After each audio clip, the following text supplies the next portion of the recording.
Well, thank you very much. It's taking us the whole of the day from 11 a.m.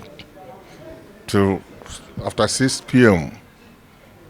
to arrive at a decision.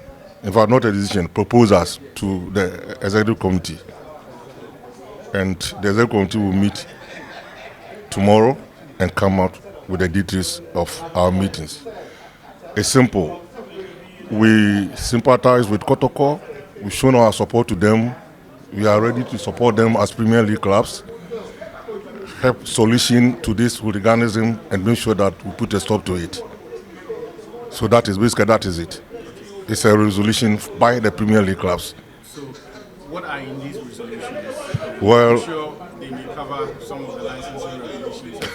If you could speak to us specifically. Most of the things we talked is already in our regulations. It's a matter of compliance, and the FA need our support to implement them. Not that when you flout foul of the law, that it become a personal issue, that this one doesn't like me and stuff. And that is what is killing us. So we have now resolved. I'm saying that tomorrow after the ESCO meeting, the details will be spread out. We've come up with my day protocols covering every sector from the pre-match technical meeting through to the arrival of the teams at 1:30 to 3 p.m. after the game until your opponent left. Very detailed.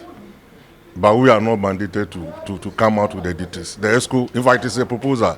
The ESCO has the power to approve whatever decision we take here. And we believe that what we have presented to them will be looked at and approved tomorrow after their meeting. Are there timelines as to when we resume the league game? Well, the ESCO will come out after tomorrow's meeting. After the GFA manage the league. And tomorrow by this time we'll know whether we are coming or we are not coming.